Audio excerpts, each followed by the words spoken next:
call.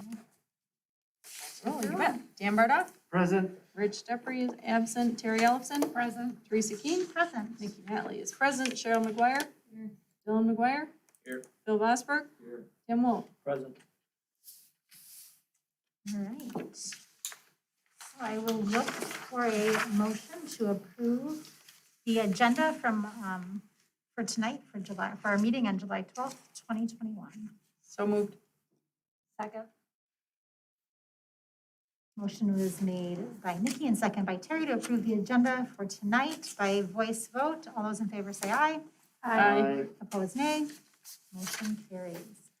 Public comment. Publics can be, now that we are in person, public comments can be made in person during our meeting. Is there anyone here to make public comment? All right, seeing none, then we will move on to consent items. So we have a number of consent items. We have to approve the minutes from our board meeting from June 28th, 2021. Approval of our June 2021 expenditures. Approval of our support staff retirement of Dennis Buell. Approval of support staff hiring, Sarah Johansson at Northside. Approval of staff resignation, Kim Schaff at the high school and Jacob Blowen at the middle school. And approval with appreciation from Sarah Wicke on donations to cover student lunch accounts in the amount of $448. Community donations are always greatly appreciated, so thank you. I'm looking for a motion to approve consent items. So move. Yep, Tim. Second. Motion by Tim, second by Terry to approve the consent items as presented. By voice vote, all those in favor say aye. Aye. Opposed, nay. Motion carries. There is no old business tonight, so we will move on to new business. Approval of the high school principal resignation, Tom Dorgan. All right, so Tom Dorgan, in early June, signed a contract to be the high school principal for the from July 1 of 2021 through June 30 of 2023. He resigned last week and did so, cited some family health situations, but he did also take, and is planning to take another job in Wisconsin. So we need to approve his resignation because in order for him to be employed elsewhere, we have to release him from his contract. Because he hadn't worked, he hadn't incurred liquidated damages yet. So ultimately, I recommend to the board that we just approve his resignation.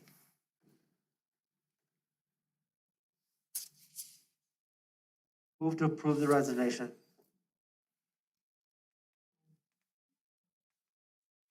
I have a motion by Dan, Second. second by Tim. I have a motion by Dan and a second by Tim to approve the resignation of Tom Dorgan as as high school principal, sorry. By voice vote, all those in favor say aye. Aye. Opposed, nay. Motion carries. Next on the agenda is approval of interim high school principal contract addendum to Jeremy Jackson. All right, so Jeremy's in the audience in the rear of the room. So Jeremy and I spoke beginning of last week and the previous week when Tom had resigned. He had indicated to me that, Jeremy had indicated to me that he was willing to take on the interim principalship for the year. And I considered that along with other options. And in the end, it is my recommendation that Jeremy serves in the interim high school principal position for this school year. Jeremy and I have spoken. He is aware of the fact that we are posting the job in January and we're going to conduct interviews in February and hopefully by the end of February have a permanent high school principal named at that time. And certainly Jeremy is going to be welcome to apply for that job. But he's fully aware of the fact that he is an interim this year. And so basically what I'm asking the board to approve is an addendum to his contract he has as an administrator with the district. So he's got a 2-year contract that runs from July 1, 2021 to June 30, 2023. So this addendum pays Mr. Jackson additional money to be the interim principal for this year. And ultimately, if Mr. Jackson returns to his high school AP position next year, he would be in year 2 of that contract. If he were to apply for the principalship and were selected, he would actually end up getting a new contract for 22-24. So that's how that would work. So if any board members have any questions with that, I just want to mention that Jeremy has worked very diligently since Chris had announced his resignation. In many ways, he's been doing double duty over the last couple of weeks, and he's been working really hard. And we are going to interview next week for an interim high school assistant principal.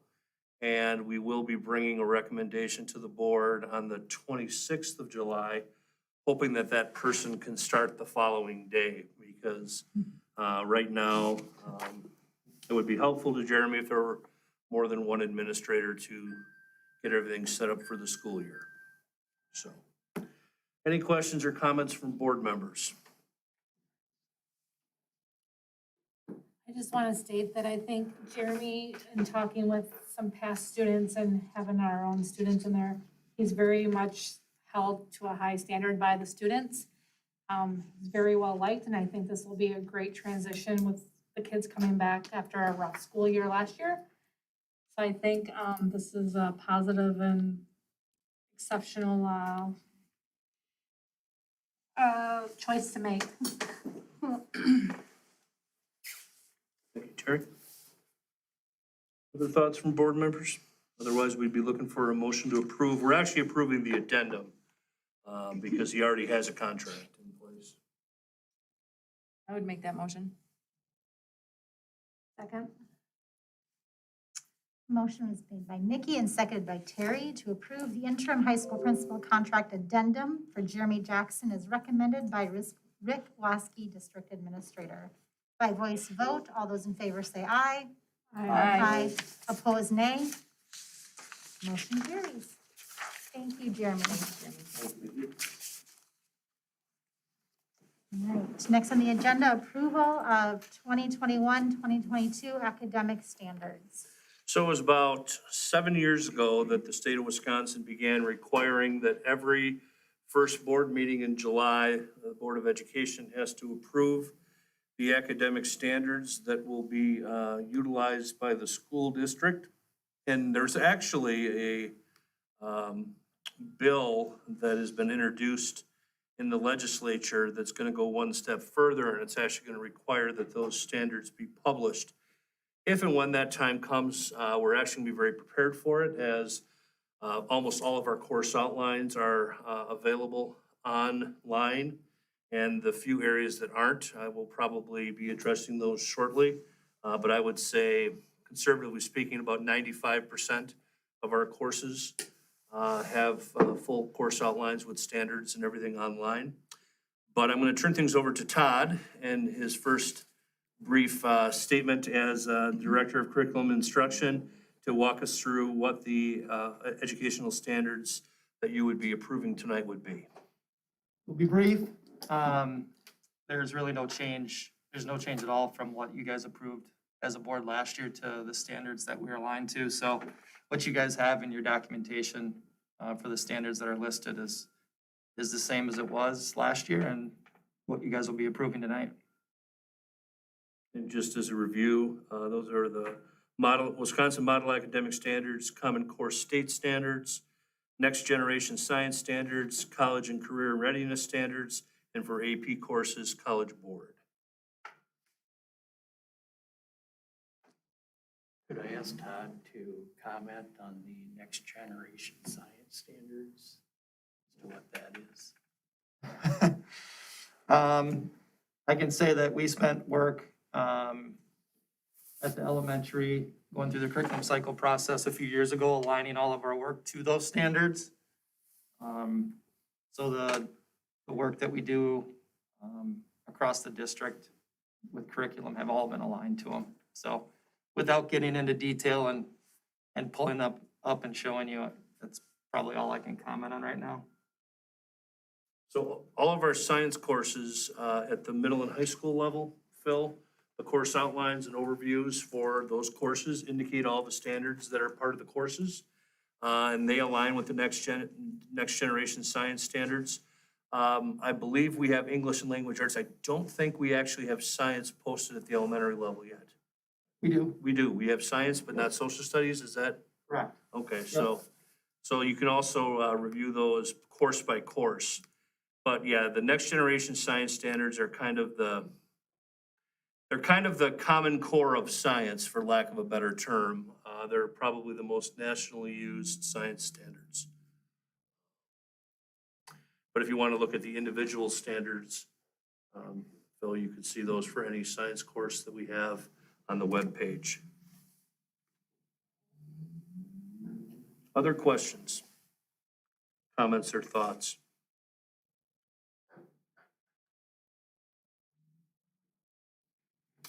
Hearing none, I'm looking for a motion to approve the academic standards as presented by Todd.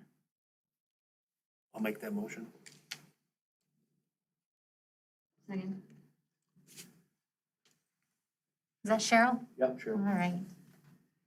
Motion was made by Tim and seconded by Cheryl to approve the 2021-2022 academic standards as presented by Todd Parody, Director of Curriculum and Instruction. All those by voice vote, all those in favor say aye. Aye. Aye. Opposed, nay. Motion carries. Next on the agenda, approval of middle school teacher PC purchase. We talked about that. Yes, and we're going to turn things over to Mr. Olson, who brought this up at the Finance Committee, and then the Finance Committee approved to bring it to the full board. So, Mr. Olson, you want to talk about the middle school teacher PC purchase? Yeah, so this will be for 100 devices, that'll be for staff devices, predominantly teacher devices, but also offices, et cetera. So the machines that were there were 7 years old. It actually had a memory upgrade about 3 years ago, so we're usually on a 5-year cycle, so these are actually beyond that cycle. So the low cost proposal was from Dell for the 100 small form devices, and we're also purchasing monitors with this batch of PCs because we haven't replaced our monitors. We did a big batch about 13 years ago and haven't been replacing monitors since, so. All right, and as far as bids are concerned, this is the lowest bid Yes. of the ones we received. Actually, I think the micros were a little better, but they were not going to be available before the start of the school year, so. This is the lowest bid of the computers that are available to start the school year and that we could have installed and ready to roll for Yeah, teachers. These can be here within 2 weeks. Okay. Monitors probably a week after that. All right.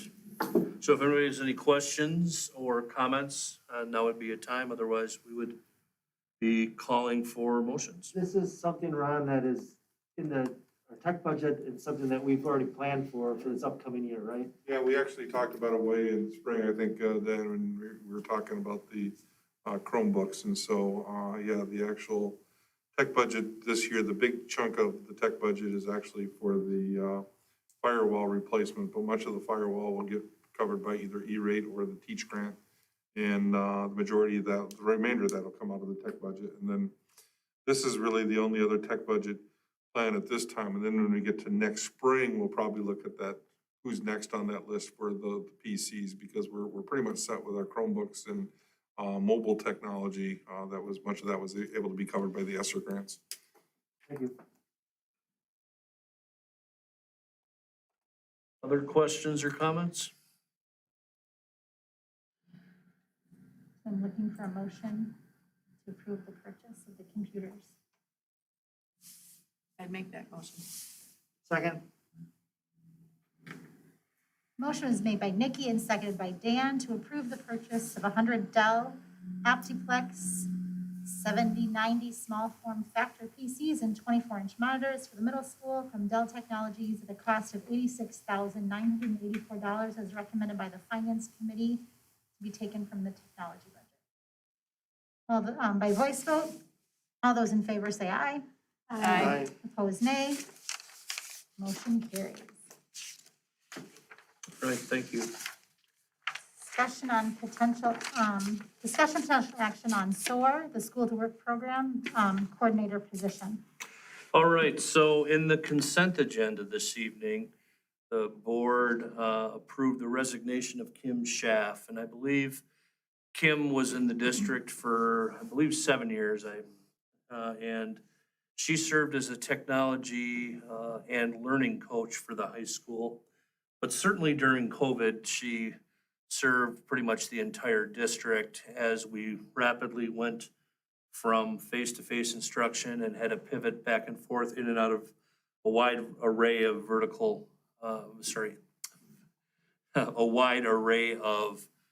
virtual, not vertical, virtual instruction, along with some hybrid instruction. Well, Kim ended up taking a position in another district, and we are going to replace the learning coach and technology position, but we're actually going to flip it a little bit. I think when Kim was hired, technology was the primary focus and learning coach was probably the secondary focus, and we've kind of flipped that around. So as has long been the practice with the board, when we replace a position that's existing, we usually don't go to the board for approval. But we are going to the board for approval to approve a part-time school to work coordinator position or SOAR position. Now, Kim was a learning coach, and then probably 3 years ago, correct me if I'm wrong, Jeremy and Joe, I think 3 years ago, we added school to work coordinator to her position. First of all, our program was very small at that time, and Kim worked to grow the program and to work with local businesses. We think it would be very hard, if not overwhelming, for someone to come into our learning coach and technology coach position and also assume the school to work coordinator position. So we've been talking about trying to get somebody to do this part-time for the last couple of months, but I wanted to wait until we had a good sense of what we were gonna have for the state budget. And I wanted to wait until we heard from the governor to see if there was gonna be any additional money coming to the school district other than what the Joint Finance Committee had proposed. And it appears as though there will be some additional funds that the governor is going to apportion to education. There's still some uncertainty exactly how those additional funds are going to be distributed, but after talking to Ron about the budget, we certainly think we can afford to employ someone to work part-time. And when I say part-time, it's not to exceed 20 hours a week, and many weeks it won't be 20 hours a week. To basically supervise students at their school to work placements. Also act as a liaison to the local businesses that we serve with this program. Hopefully continue to work for local partners to grow the program. And because we don't know exactly how much time is gonna be needed, we're gonna cap this position at 20 hours per week this year. We're gonna have whoever we find to do this position kind of keep track of their time and keep track of both the number of students and the number of partnerships we have in place. And over time, if the position grows, we may have to put more into this. If the position doesn't require the amount of time we have apportioned to it, it could potentially even be less time. It really depends on how many students we have involved in the programs. So Joe and Jeremy, you guys have worked more closely with the program. Is there anything that I've left out that you would like to add, or any thoughts or comments about this arrangement as we have it proposed to the board? Sure, I think going into this, we all wanted, we're under the understanding that we wanted to grow the program. I think that's you guys as well. So the first year, when we were dabbling in it, when Kim really wasn't in a position, we had 9 students involved. The second year, we were at 72, third year, 105. So you can see how it's growing. And then last year with COVID, we were down to 80. Some of the businesses did want students to come on out. And this year, we have about 9 employers plus 4 other ones we're still working towards. So we have some, I actually just talked to Grande Cheese today. They want to partner with us. So we need someone in that position to be able to work, get them and get our students placed in those programs. And I think that's why we want to work and grow it as we're doing it. So Kim in her position was really not spending as much time as she wanted to. She would tell you that. She felt like she was cheating one part of the job or the other by doing it. So by doing this and having someone who is dedicated to it, I think it'll be much better. Yeah, one thing we want to point out is we don't actually think this would be a very good position for a teacher to add on to their job. Because we really want to get somebody who has complete flexibility during the workday, where they could some days meet with employers during, what would be a traditional workday, sometimes at night, sometimes even on weekends. So we really don't want to be, most of our teachers have a preparation period or two during the day. That's kind of their apportioned time, and then they would have to do things before or after school.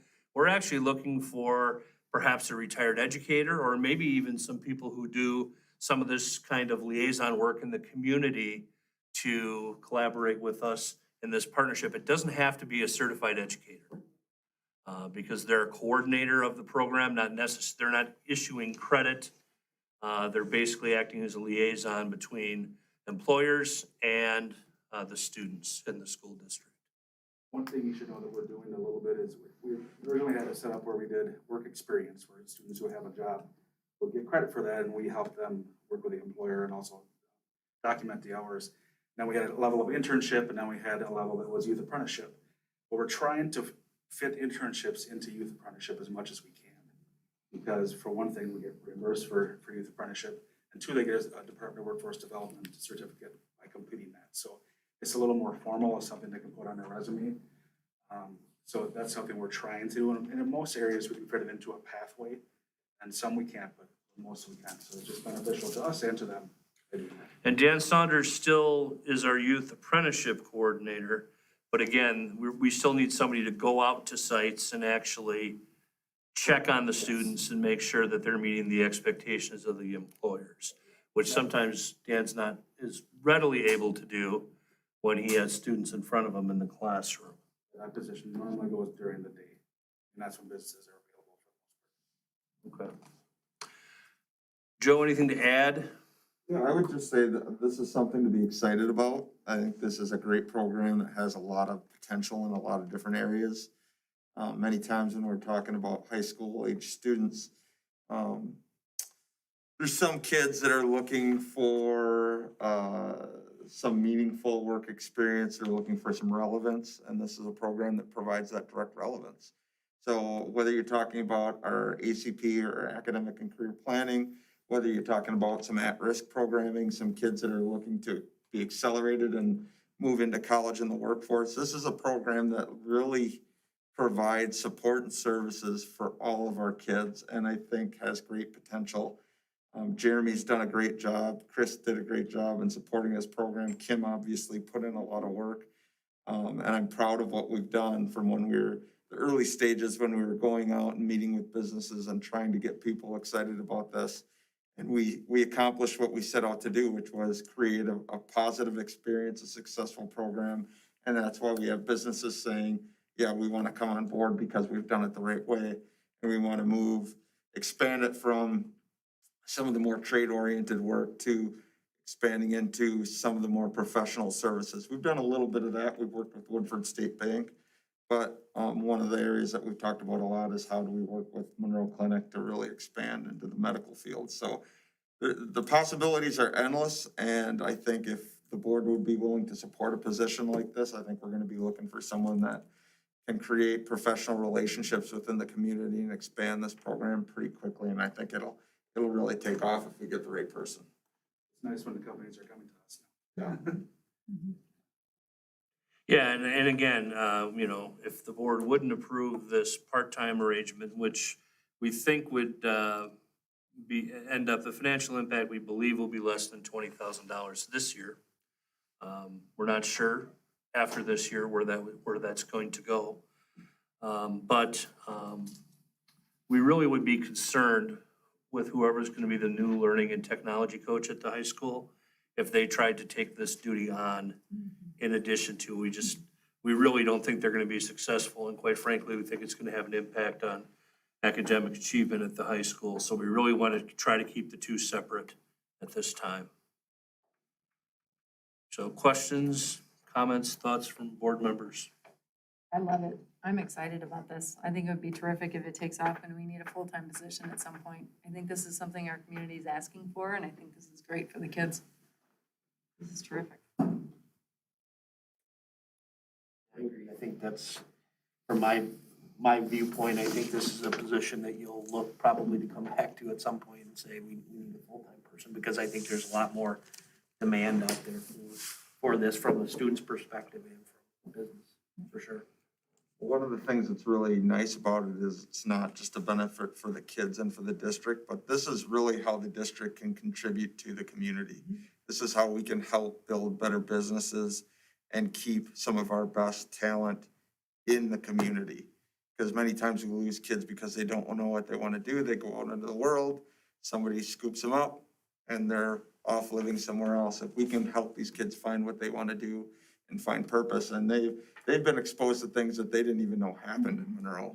And that's the exciting part. So I think it's a win all the way around for everyone involved. Starting to put our kids in a good position, because I've had a conversation with a few businesses, they're kind of fighting over the kids, because as you know, they're looking for employees, and they really want right out of the pipeline, right? The students that will work for them. So it's putting them in a good position to set them up for good jobs. And this is right out of our mission statement or whatever, that guidelines, whatever we called it years ago. And something that we obviously need to continue to look at, pull out and see what's working. So this really aligns with that. My question for Rick or Ron is this gonna be a mass employee or exempt position? Where does this employee fall? It's really gonna depend upon what type of person it is and whether, you know, if they're, certainly if they're a licensed person, we would have to consider whether or not they would fall under MEA. If they're an unlicensed person, certainly then that leans that it would have to go toward the mass side of the world. Exempt is always one of those things that's potentially out there as well, but we would have to just see what the makeup of the position and candidate ends up being. But we don't have a predetermined lane for this job, for those of you on the board who are familiar with the salaries, you know, scales and those types of things. We decided to go hourly with this because we're gonna put the person on a timesheet, and we just don't exactly know the amount of time, because previously Kim did this job in combination with the rest of her job. So pulling it out, we're just not sure on the time. We'll monitor that, and certainly Ron and I will talk about, once we select somebody, kind of where they fit as an employee. Good question, though.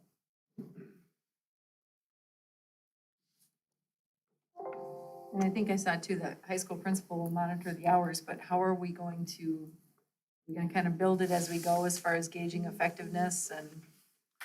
Well, I think this year certainly we have to, right, because it's gonna be a new employee and a new, you know, process. I think that it would be incumbent upon the high school principal to set some very clear goals, you know, next spring, if the person's planning to continue.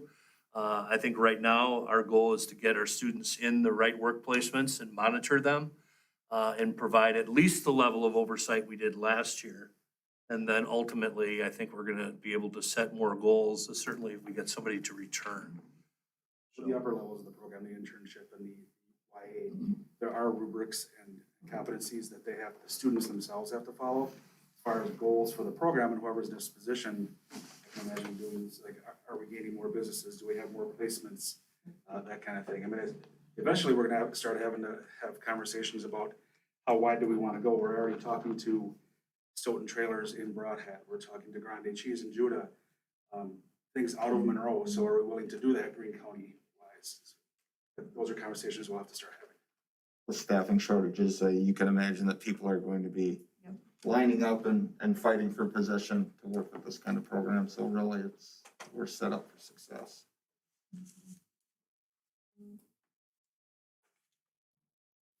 Any other questions? I'm looking for a motion to approve the school to work program position. I'll move. Phil? I'll second. Motion made by Phil and seconded by Nikki to approve the SOAR School to Work Coordinator position at 20 hours a week, 40 weeks per year, at a rate of hourly rate of $25 an hour, as presented by Rick Waskey. By voice vote, all those in favor say aye. Aye. Opposed, nay. Motion carries. All right, thank you. Go on. Oh, go ahead. No, next, just discussion, potential action on middle school math interventionist. All right, so this fits into the previous box that I started the last item with. We have a number of professional positions that the principals and DAC administrators were hoping to be able to support financially. As we looked at, obviously we reduced the section. We had, a retiree that we didn't replace for this year.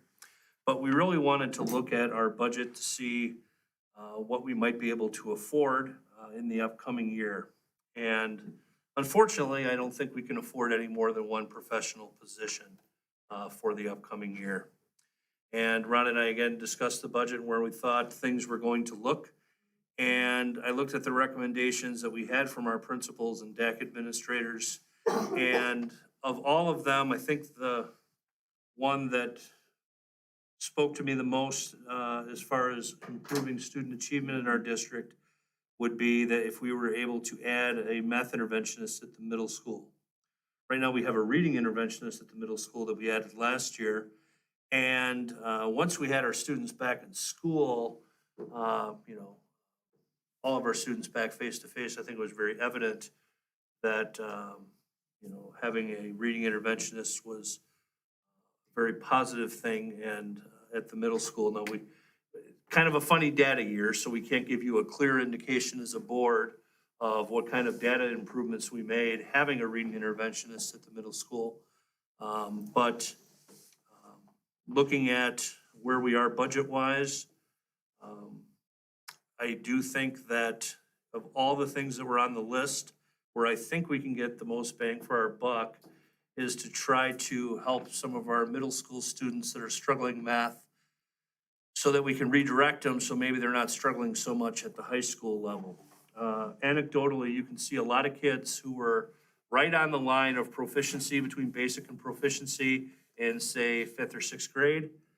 And then a lot of those students start falling into basic and the lower range of basic in middle school, and then by the time they get to high school, a lot of those kids are in the low basic levels or the minimal level. So we really want to try to reduce the slide of a few of those students. Now, granted, tier 1 in the core curriculum is the most important thing to look at, meaning we have to seek solutions in our core curriculum to make sure we don't have gaps that are causing some regression.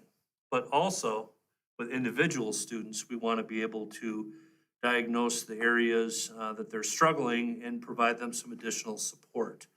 So this is the only position that I'm asking the board to consider for this upcoming year. And in addition to what we have. So Brian Boehm, middle school principal is here. Do you want to talk a little bit about what this position would look like and share some of the information that you think would be relevant to the board? I don't know, Jenny, if you can't, look at you, you are magical, thank you. So just for purpose building, and if you can't see that, the tail of it really is when you compare our student, middle school student performance on forward between 2015 and 2019 versus the elementary, we average about 40, over that 4-year period, we average 49% of our students being at advanced or at or above advanced and proficient. Whereas the elementary averaged 61%. So we get a 12% or 12 point differential there. When you look on the ELA side, can you scroll up just slightly, Jenny? The differential is in the middle school's favor, but only by 3 points over that 4-year average. So we are really looking at this position, hopefully, as a way to help close that gap. And so obviously the move to CPM is one of the pieces of the puzzle, but having a structure where we can identify students, especially in the lowest percentiles, 20 or below, and have an interventionist that can push into their core math classes and assist them in those, and also pull students out for tier 3 in separate classes to give them that assistance will be a real difference maker in getting those students out of the lowest percentile rankings. And so that's the exciting prospect of this.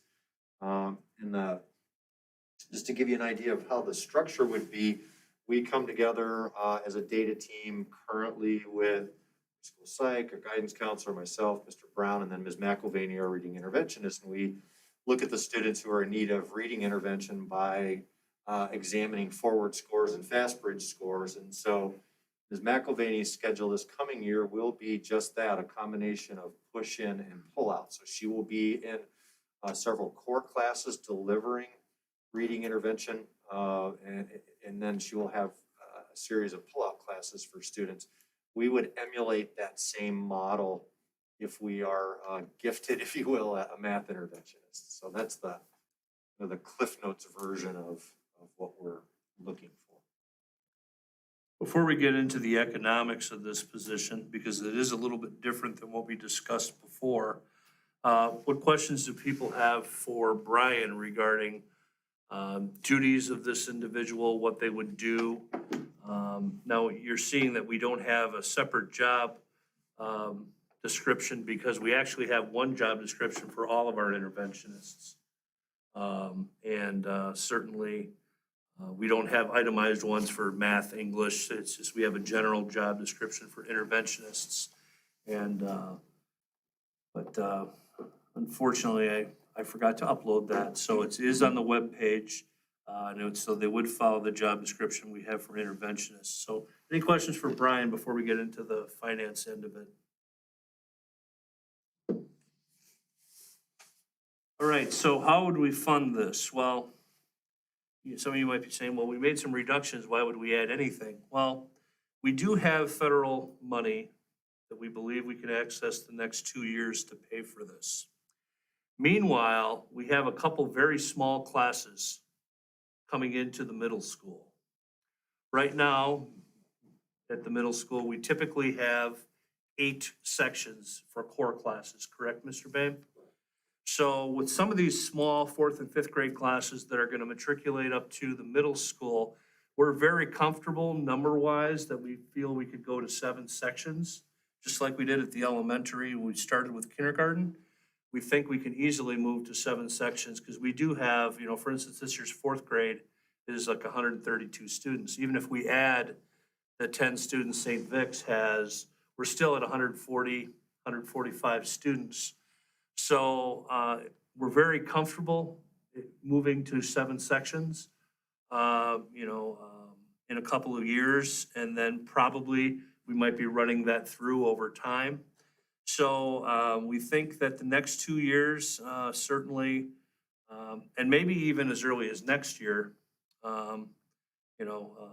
we might have to look at the number of sections we have at the middle school, but we have access to federal money. We could pay for this for at least 2 years. And then, we would be looking at likely reducing a core section and probably over the course of time, more than that. Now, that would be through attrition, just like we have in other areas, and our class sizes would still be very responsible. In fact, I would say compared to many districts, fairly low. Because again, we have some very small classes in 4th and 5th grade. 4th grade in particular, sorry, 5th grade is actually an average size class. 4th grade is the one I'm referring to. So that's kind of what we're looking at financially. So this could be a domino effect position. We could have somebody in the district interested in this, and if they were selected, then we might have to hire a middle school math teacher or a math teacher somewhere in the district. or another teacher if it's from another area. Or this is also a position where a candidate from outside the district might also apply and be a viable candidate. So I guess from a financial standpoint, any questions for myself or if Ron wants to weigh in? Is this position like others where there's a prime time to hire or not? Is there gonna be a challenge with finding who you're looking for?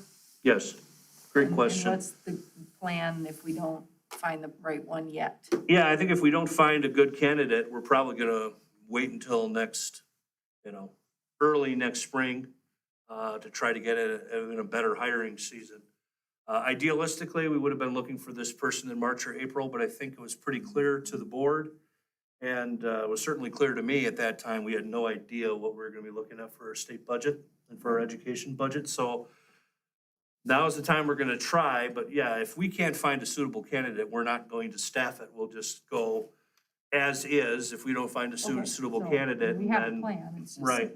not the And then we preferred would plan. just try to hire somebody in, February, March, try to get somebody on for the upcoming year. And we have 3 years where we could expend federal money if we want to, but we have to use it as budget glue. Right, yeah, so our federal allocation is for the ESSER three grant is 2.1 million. And those dollars were deemed to be for recovery and catching up students for COVID relief. So we were looking at a lot of other more expensive programs as well. The biennial budget that was just passed, though, is basically saying that we need to use those dollars to sustain our district for the next 2 years. And so it's going to be interesting. I'm waiting to see some of the fallouts as to how broad of a brush DPI is going to give us to use that latitude, which the legislators thought that we have to use these funds. So hopefully that is the case. But the reality is we'll then be using that money to fund our regular budget rather than for some of the more expansive things that we were looking to do to help students who might be from, one of the categories of need that we were hoping to address. And so I think this is a good position that makes sense. We'll have to see if we maybe come up with some other budget savings to continue it forward, as Rick said. It certainly fits what the intent of the ESSER three funds were. It's just likely we might be using some of those funds to, just fund our regular budget for the next 2 years. I think the intent is great, I was just more concerned about finding the right person. It's a very good question, and it is, it's a factor. I mean, but again, if we can't find somebody, then we basically would work off the board's, approval and try again in the late winter, early spring, and we would just proceed as we had planned without it.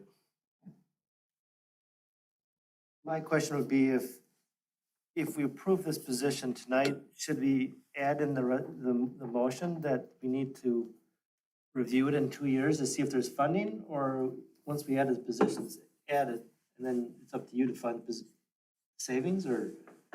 Yeah, well, I mean, typically, we don't approve the actual mechanism for funding. We just approve the position, but I But understand. we're adding another position. I understand what you're saying. I'm getting to that. So, yeah, so I think, I think if you wanted to add that to the motion, that would certainly be something that, could be done. I explained what the tentative plan would be. But yeah, you're right. I mean, it is a position that, by adding it, the good news is, and I know that this is hard for people to wrap their heads around because a lot of times people's minds go to dark places, but we always have attrition.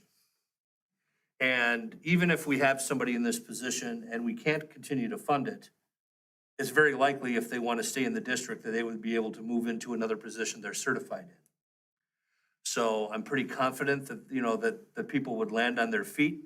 But if somebody wanted to add to the motion that we would review it at a given, point, then we would be obligated by that motion to review it at that point, to answer your question. So I hadn't thought of writing that into motion, but certainly the board could. You know, I would, I would say one thing that may make some of those candidates who are hard to find a little less likely or more apprehensive to want to take that position. I think obviously the board always reviews the budget and, makes decisions as to what staffing should be, and we all kind of know that that's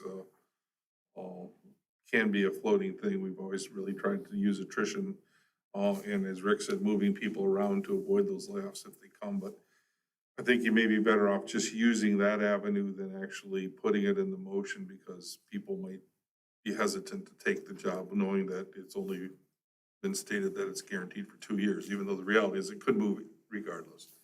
right.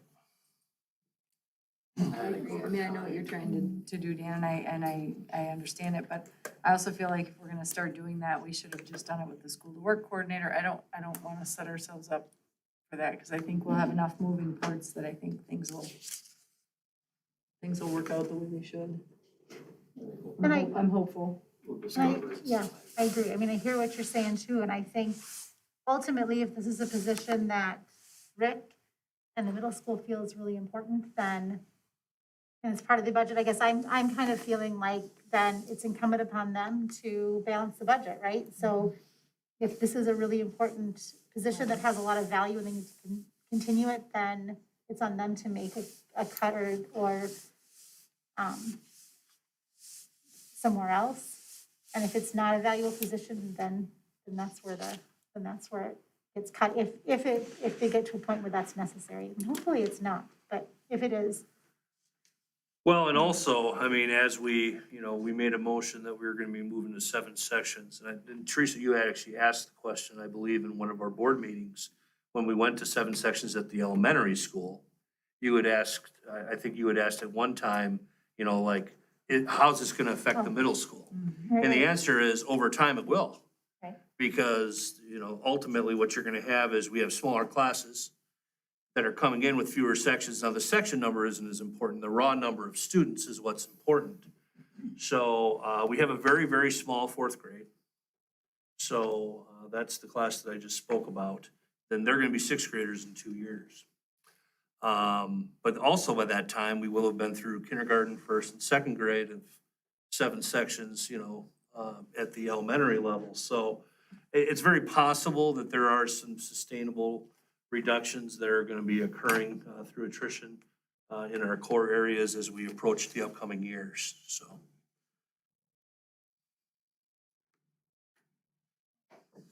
Good questions. Other questions?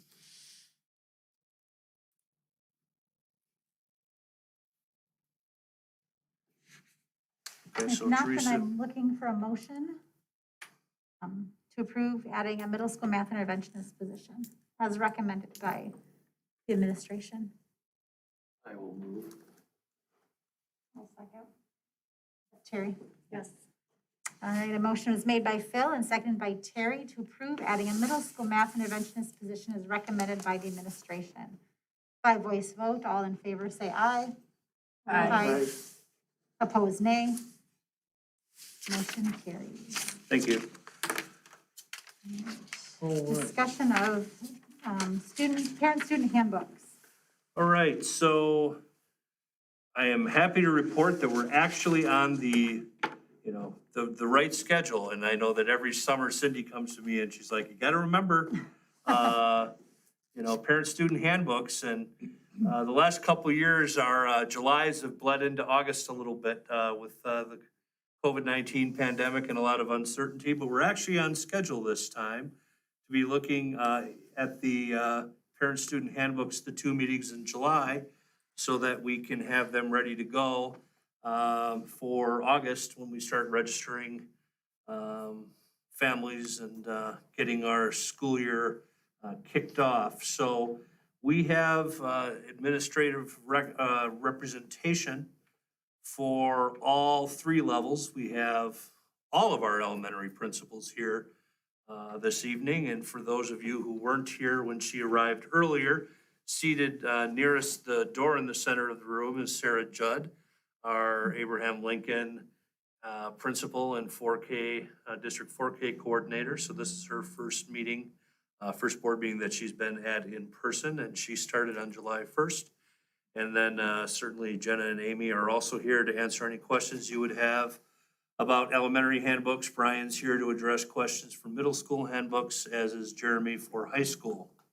So I think the easiest way to go about this is, board members, if you open this item on board docs, it looks like high school is listed first, and then middle school, and then our elementaries. So I think we can start with high school. There are two documents that Mr. Jackson has provided. One of them is a strike-through version of the handbook that basically, as a draft, shows what's been added and what's been deleted. And he also provided a list of revisions by page, and there really aren't a lot of them. We decided we were gonna take all COVID references for the most part out of the handbooks, that we would deal with those separately, because we really don't exactly know how much of a factor COVID-19 is going to be this year. So we're trying to keep our COVID protocols separate from our student handbooks this year, and that we would, once we have those in place, we're gonna provide a supplement to parents and families at all levels. So I guess at this time, just in the interest of time, if board members have questions on the high school parent-student handbooks, now would be the time to ask. And then hopefully between Mr. Jackson and myself, we will be able to address them. But we're not looking to approve these until July 26th. So high school questions from board members.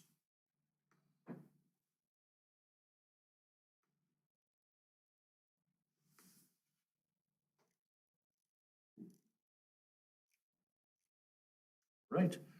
Hearing none, and we can always come back to them. So if you have any questions, feel free just to speak up, and then we'll go back. We can move then to middle school.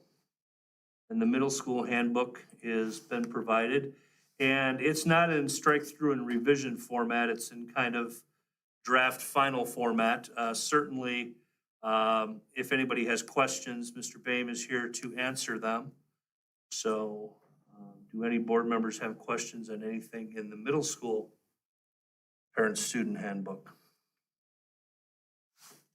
It'd be nice to have the strike-throughs for the next meeting, because I can't tell what's, I'm not gonna read, 5 handbooks and know what's changed and not changed, and I think we need to know the strike-throughs for next meeting, please. I can provide, and obviously we'll provide that for you all, but I can provide a quick verbal if that's assistive of some of the. Yeah, please, Great. please. So we've done away with formative completion project for next year. For those of you unfamiliar, that was our lunchtime study hall, mandatory for students who are in arrears in terms of getting their homework done. We're going to focus more on work time in class rather than depending on students to get as much homework done at home. We think that's going to strike a better balance in terms of sustainability and teachers having eyes on work completion. So we've included language about us sending out via Skyward the weekly progress report with the missing work and the attendance. That seemed to be a real value add for stakeholders. When I say stakeholders, I specifically mean parents. Our schedules have been updated to reflect the schedule change that we are doing. All with the move to the trimester, semester references are struck through and trimester have been added. And then just a quick reference, we did delineate what constituted appropriate PE clothing. We've just done a catch-all that says the clothing you wear for PE must be appropriate and must allow you to participate in physical education activities. So that's but we will get the strike through. And Brian, then if you can get the strike through earlier than the next board meeting, I'll get it to the board members early so that they can look it over. And that way, if you have questions, you could reach out to me too before the next meeting, so that we might be in a position to have approval. That we might be in a position to have approval, an approval vote on the 26th. For those of you who are watching the meeting remotely, we planned for a lot of things at tonight's meeting from a technical standpoint. One thing we didn't plan on was the road work that was gonna be going on outside of the building. So we've had all sorts of heavy machinery sounds along with that previous tampering sound of some type that was, quite loud. So if there's any, odd sounds that people are hearing in the background, it's just the sounds of summer outdoor construction, so. I do want to say to Brian that I really do appreciate the progress reports. I'm glad that you're keeping them in there. I think that was very helpful to parents. Thank you. Wendy Deerhog, science teacher extraordinaire. She stole that from Belleville, put a bug in our ear, and we made that happen. So just want to give helpful. credit where credit's due. Yeah, it's been a win.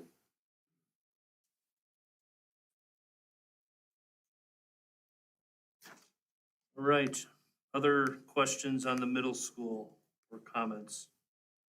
So we will get a strike-through and highlighted version to board members as quickly as possible. And I would encourage you to reach out either to me or directly to Brian if you have questions before the next board meeting, because we would like to be able to make any changes that people would like to see fixed before the July 26th board meeting. All right, as far as elementary, it looks like Abraham Lincoln has a red strike through and blue, I assume, is the new language, correct, Sarah? That's correct. And then north side looks to be an edited version that doesn't have strike throughs. Right, I got the email tonight. Okay. Okay, and then ultimately, the Parkside handbook is also in kind of a, there's some blue sections, and those are new, correct? The blue is new. I mean, obviously, there's some things that, like, we're not gonna strike through Todd's whole letter to put in my letter, so we just put blue new, knowing that you're replacing something obvious, and the same thing in a couple of the PBIS sections. We just formatted it differently, so instead of striking the whole thing, we just put new at the top of the page. It's replacing similar information, just formatted differently. So no major changes, just a couple adds in blue. And I didn't have any changes. So there were no changes other than COVID stuff, correct? Right, so there were no changes at north side other than what we took out for COVID. So ultimately, the questions are likely going to be, well, and certainly we could have questions about any of the handbooks, but if there's any questions from board members about the blue or the red sections of the Abe or Parkside handbooks or anything included in the full text of north side.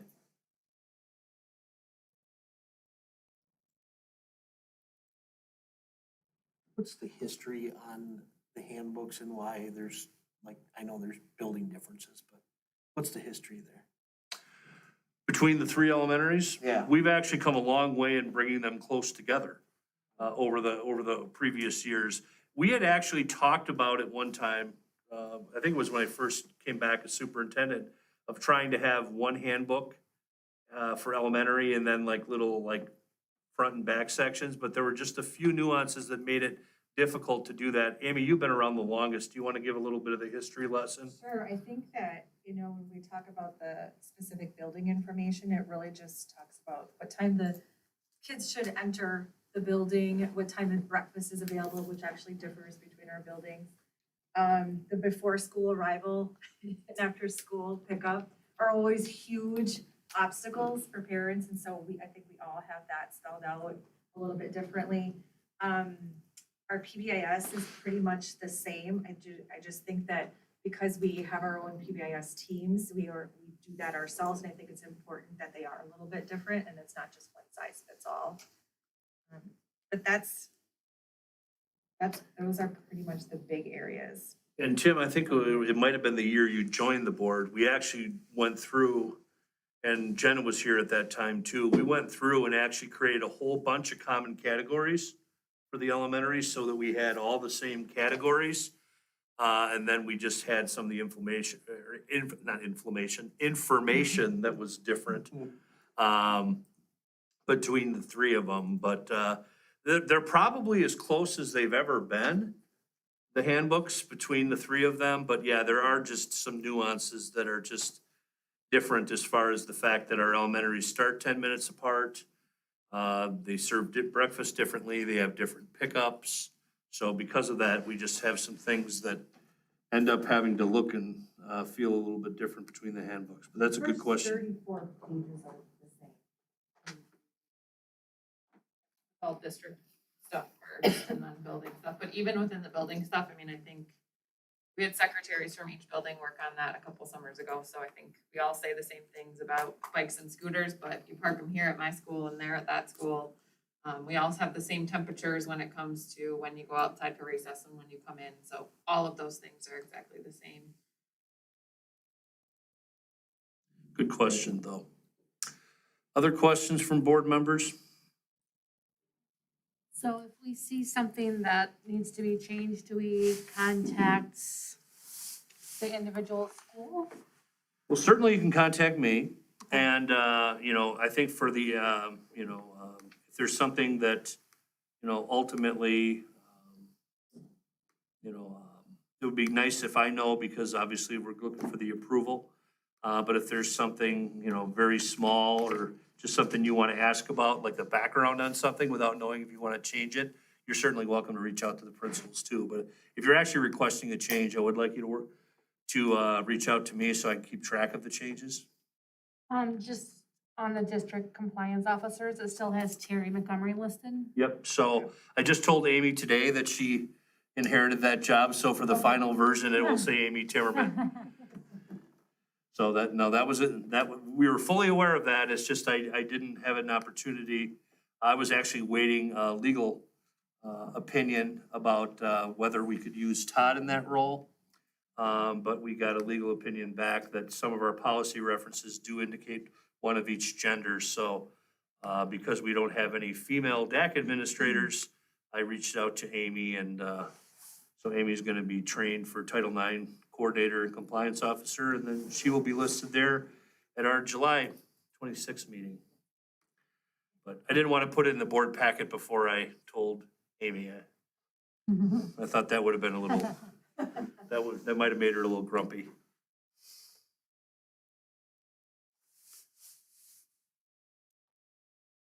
Any other Good catch. discussion?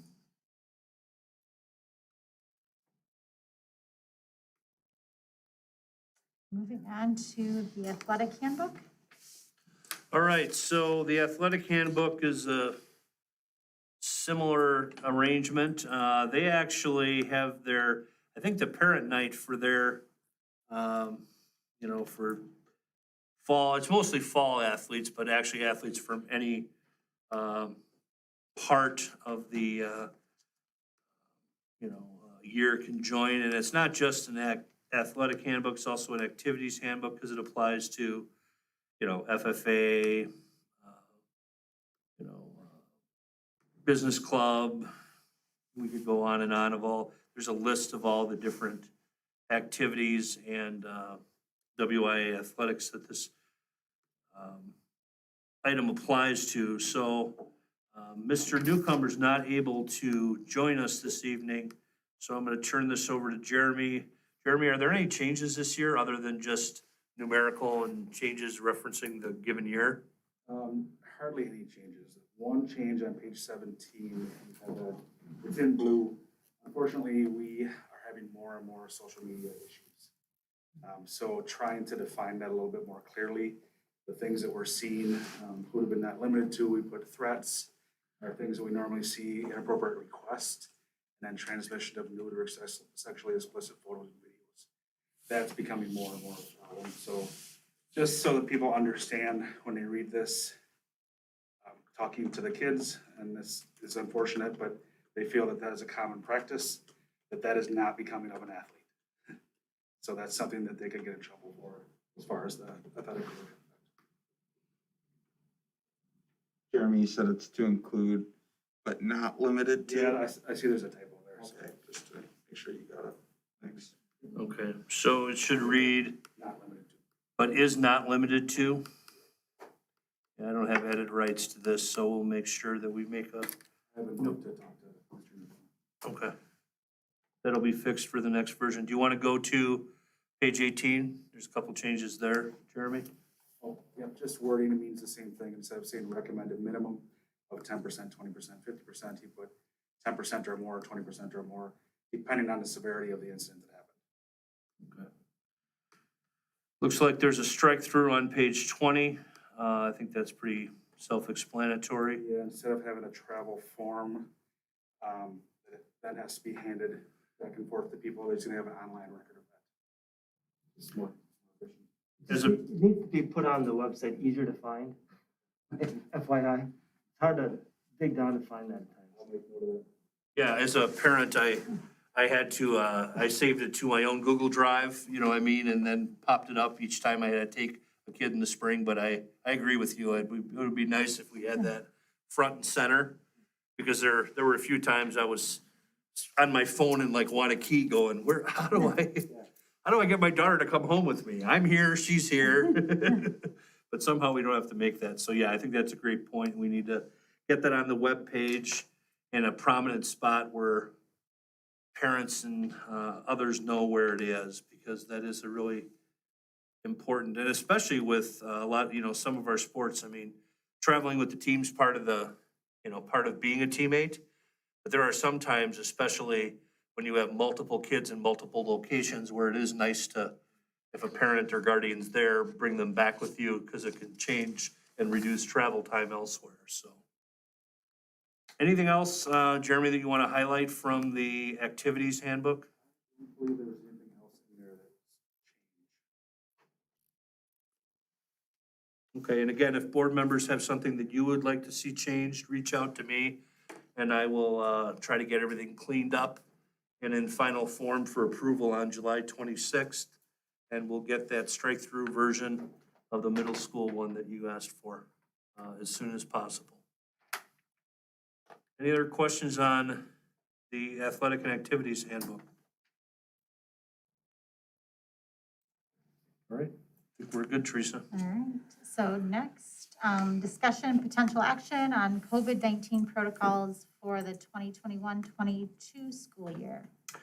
All right, well, obviously you'll see that what was 7 pages of a 3-part chart last year has now been boiled down to about 2 pages of recommendations. So last week, Greene County Superintendents met with Roanne Warden from Greene County Public Health. And last week, Wednesday, she had shared with us, and she told us this was coming, that the state DHS, which is the state agency that kind of provides marching orders to the counties, was not in a position to make any recommendations to schools until the CDC came out with their guidelines. So as of Wednesday last week, we had no real guidelines to work off of.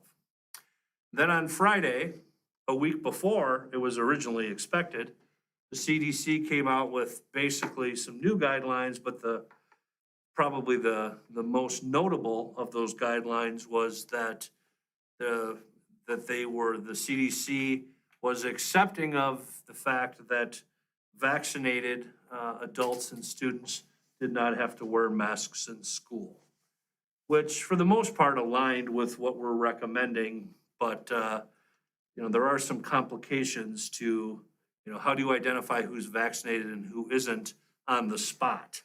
We have the Wisconsin Immunization Registry, which we're going to talk a little bit about.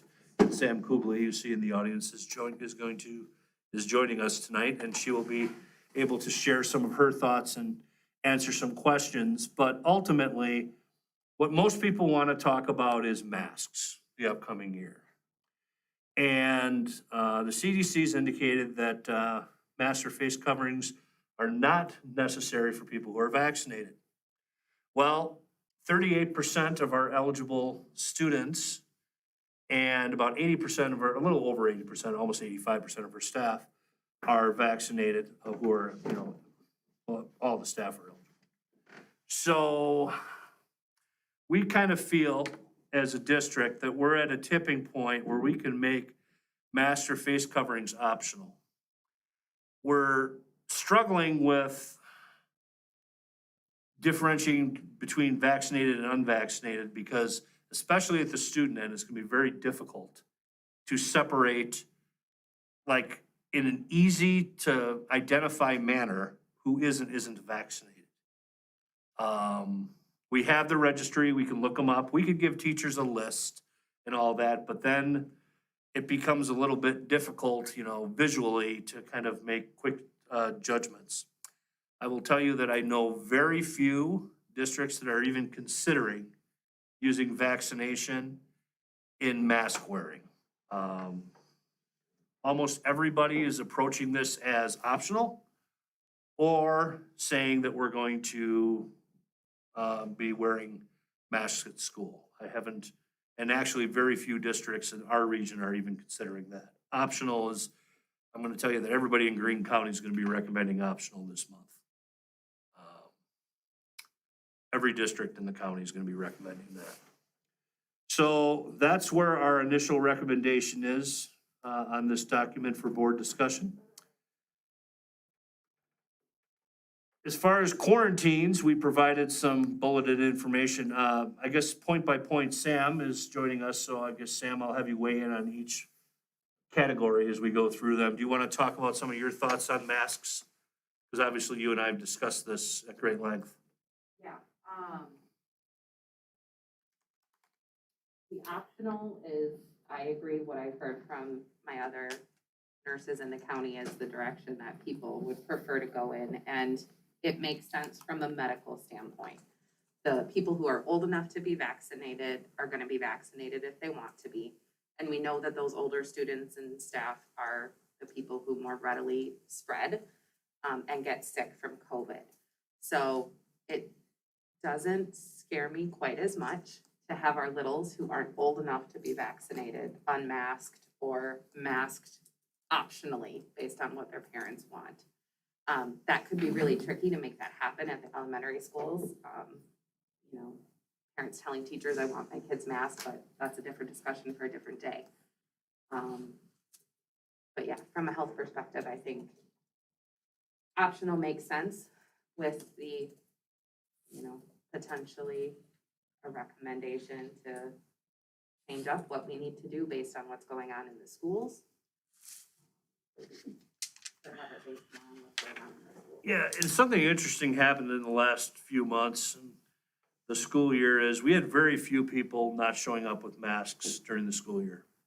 I'd say as we approached the end of the year, those numbers increased slightly. But then we got to summer school and those numbers exponentially increased. And I know, Todd, you want to talk a little bit about that? Because you were an elementary principal at the end of the school year, and then obviously you were involved with summer school. Do you want to talk about how things were different as far as how kids were coming to school between, the spring months and summer school? I'd say during the regular year, when we had everybody back in person, there was always a few kids that would come through the door, off the bus, didn't have them. For summer school, as I stood at the door most of those days, I was probably handing out 50 to 60 masks daily. It was pretty regular that kids would walk up with no masks on.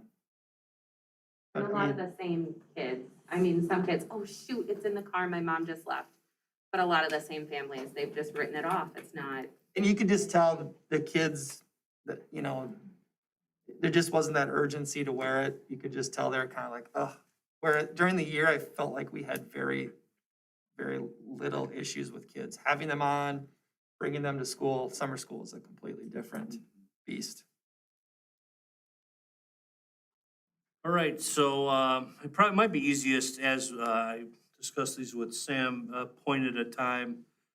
Any board members have thoughts on just the masks? I think we'll go through each category individually. So board members, thoughts and questions about masks? Do you have any thoughts around, like, if you would have a situation in a specifically elementary where you have, you don't have the opportunity to have vaccination? So I could envision something there where you could, with variants or whatever, could have an issue.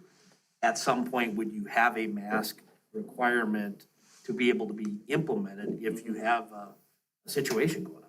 Yeah, and that's actually the last bullet and the last item in the whole thing on page 2 is if the board approves this on the 26th, the last thing is the school district of Monroe Board of Education authorizes the district administrator to make changes to the above mentioned protocols as needed on a temporary basis until a special board meeting can be scheduled or until the next regularly scheduled board meeting. Tim, I think it's gonna happen. I think we're gonna have a point at the year where we're gonna probably have to say, well, we're gonna have to go back to masking at Northside Elementary. And basically, how we would handle that is I would inform parents and, the principal would inform parents, that we were doing that. And then I would ask the board to approve this document, which basically would say, until the next board meeting, I have the authority to make that decision. The difference is, I'm going to ask the board to weigh in on that for a given period of time at the next meeting. And here's the reason why, is because I think we're gonna have to focus on some of these on a site-by-site basis. I don't think we can always be as broad as the district. Even last year, I mean, there were times where we had, I think there was a period of time in February where we had, Parkside was closed for 3 weeks. Yep. And I think Northside almost closed but didn't. And the whole time Abe Lincoln had like 5 cases. I mean, like total, the whole, and that might even be more than they had. It might even been like 2 or 3. So I think we are gonna try to be a little bit more specific to the site. And I'm hoping that handling it this way, I have a feeling that if we have to go to wearing masks and making them mandatory at a site, I think everybody will remember how to do it, and I think we'll be able to implement it. I do think we will have more pushback than we previously have had. So, great question. Other thoughts about masks? All right, let's continue to quarantines, and this is the longest section. First bullet, COVID positive students and staff will be quarantined a minimum of 10 days from when symptoms began. The positive individual must be symptom-free. Sorry about the typo. It should read symptom-free, not symptoms-free, for 72 hours before returning to school. So that's, the only change there is we were 14 days, now we're asking to be 10. Everyone in Greene County is going to 10. One district's considering doing the 7 days with testing, but I really don't want to get into that specifically because that actually becomes a little bit harder to keep track of. It's actually easier to keep track of 10 days, just a straight 10 days. Here's the part that would be a change, a pretty substantial change of practice. Individuals that are close contacts with positive students and staff will follow the following quarantine guidelines. Vaccinated students and staff are not subject to quarantine. Second point, non-vaccinated students and staff will be subject to 10-day quarantine beginning with their exposure to the positive individual. Third bullet, the district will consider close contacts to be individuals that were within 6 feet of a positive individual for a cumulative total of 15 minutes in a 24-hour time period. The fourth bullet, the district will attempt to contact trace to determine close contacts, but we acknowledge that this will be most difficult to do at the elementary level where students move around frequently. Remember last year, we automatically just quarantined the whole class. Sam and I have had extensive discussion about this. We're gonna try to not do that. We're gonna try to, if there's 20 kids in Miss Smith's class, we're gonna try to do contact tracing and see if we can figure out what 12 kids were close contacts. We're gonna tell you right now, we're not sure we can do it. It's very dependent upon the classroom teachers and the aides in those rooms. And we ran into this with some sports. It's not, I'm not in those rooms. I have to talk to the people that are in those rooms and they have to be able to give me, an answer they feel comfortable with. So we could have a classroom where the teacher says, yep, they all are, end of story. And we can have a classroom where we're very specific. It could be very different. And part of that's the size of the room. Part of it's the amount of spacing. I think a lot of teachers want to get back to the way they used to do things as quickly as possible. But the reality is there's a risk in that. And that is if we do start seeing more COVID activity when the school year starts, especially when it gets colder and we're indoors more, or if some of the variants take off, we might find ourselves in a situation where there's increased activity again.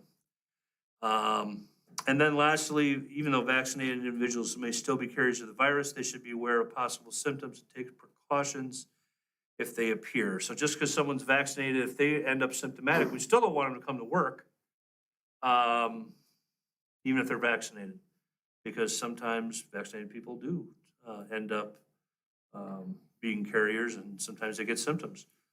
Quarantines will also apply to athletes and co-curricular activity participants that are not vaccinated, that are in close contact with a positive individual. Now, the WIA hasn't released their guidelines yet, but it really doesn't matter. And what I mean by that is, if we're gonna quarantine close contacts that are unvaccinated in our schools, by default, they're not going to be able to play sports. Does that make sense to everybody? Because we've told them, you can't be at school, and in order to play a sport, you have to come to school. So by default, and believe me, I could see there being a time during the school year where someone would say, well, I'm perfectly healthy. Why can't I play X sport? And the answer is, well, I hate to say this, at the high school level, you had a choice of whether you got vaccinated. If you were vaccinated, you wouldn't be subject to the quarantine guidelines. And since you weren't vaccinated, being in close contact, you're not going to be eligible till you're off quarantine. So Does vaccination mean 2 shots in 14 days? Or does vaccinating mean 1 shot, 2 shots? I mean, I suppose it depends on the shot, right? You get Johnson & Johnson, one would be just 1, but is it, they always say you have to have their second shot and then 14 days and then you're fully protected. Correct. So we frankly have to get this information out as soon as possible to those, say, high school students that play sports and those type of things that if you're not vaccinated and you're exposed and it's the middle of a football season, your football season is gone, right? Because you're missing, well, I mean, you'd be out for 10 days. no, you're missing, even if, well, yeah, okay, you're out for 10 days, but yeah, okay, yeah, you could be out for 10 days. Right. Depending on what time, depending on when that is, your season could also be over too, depending upon how that falls, but yes. So anecdotally, we've had these conversations. I think that we didn't want to send out a district document until we shared this with the board, but I think we will be sharing this now that we've brought it to all of your attention. I think we will be sharing this previous to the start of the sports season. I'm going to be real candid with you. There will be pushback from parents because there are people who don't believe in vaccinations, but I think it's a terrible idea not to quarantine people who are close contacts. All you're gonna do is, you're just asking to spread the virus in school. But you're establishing the rules ahead of time so they know. And if they're making a voluntary choice not to and something happens, they can't say they didn't know the rules. That is correct. And it's very similar to how our vaccination compliance is with all of our other vaccine requirements as a district. When the parent signs that saying for personal conviction or religious reasons, I'm not vaccinating my child, they're acknowledging that they understand if there was an outbreak of that disease, their child could be quarantined from school. So it's. And that kind of goes to the next point on the next page. I don't know if you mentioned that, but if a student that is not vaccinated and gets quarantined, what really does that mean? Do they can still log in and watch and still participate, or are they like? Well, they're going to be able to, that is the next point, and I didn't read it yet, but teachers are required to utilize Google Classroom or Schoology as a virtual platform so students can perform some learning activities remotely when quarantined. We are not running live look-ins to classrooms like we did last year. That exhausted our staff. It's not sustainable in the long term, and we're not doing that. However, pre-K through 12, every teacher has to use Google Classroom or Schoology. They have to upload the assignments. They have to provide the learning materials, to the extent reasonable. I mean, there are some things that don't virtualize well, but to the extent practicable, we will have the ability for students to learn virtually. And I'm sure our teachers will respond to emails and all that kind of stuff. But the reality is, it's very important that parents understand if your child's quarantined, it is not going to look like last year. There will not be a camera on your teacher. Your children will not be watching lessons. It would be like they were homesick, except they'll have their Chromebook. They'll be able to get on to Google Classroom and they'll be able to do work.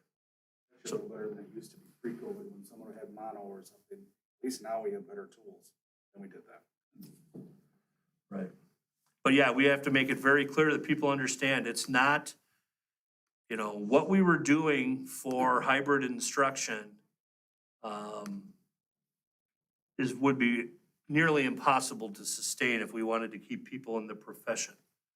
I think there's going to be some people who are gonna choose to do some things just because they kind of like it. That's kind of their instructional style, and I think they're going to utilize, I think some people are gonna utilize the technology more than others.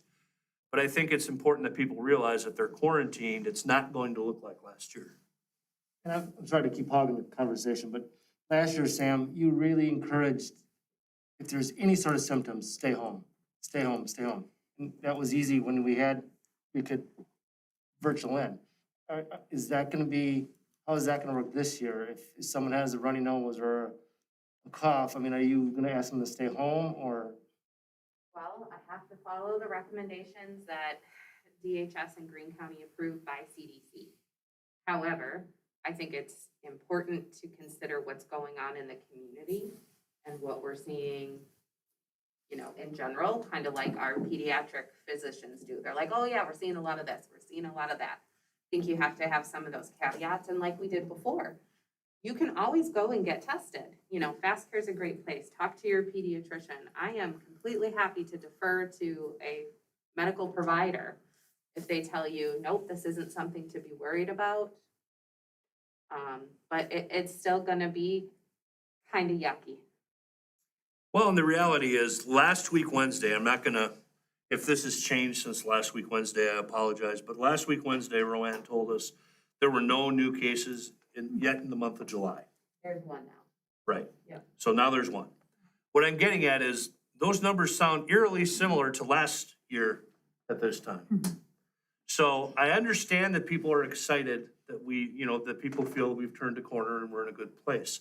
But I just want to make it very clear, our numbers were very low at this time last summer too. It wasn't until August and September rolled around that our numbers really grew. Now, I'm very optimistic with vaccination and better knowledge and, frankly, better treatment plans for COVID-19, that we're not going to see anything close to a repeat of last year. At the same time, I think we're also silly to think that we're gonna be untouched by COVID and it just won't be, I don't think we're ready for it to be just like the regular flu, like we'd approach the regular flu next school year. I think it'll still be more of a force and more of a factor than that. So, Sam, anything to add on quarantines or any quarantine questions from board members? Again, we can make some changes, but obviously with changes come some domino effects with other categories. I was just gonna say, it's 24 hours symptom-free, not 72. Okay. By the way. So we'll change that. Nick, what about staff, if they have to be quarantined because they're not vaccinated and they have to be quarantined? Last year, there was like some built-in time for them. Yep. How will that look this year? That's gonna look different. Ron, we're bringing a first draft of that document forward to the board on the 26th of July, but we've had some preliminary discussion and that will look different. Yeah, so for staff, it will look very much like some of the criteria that's in there, right? So people have had the option and opportunity to be vaccinated, right? So if someone is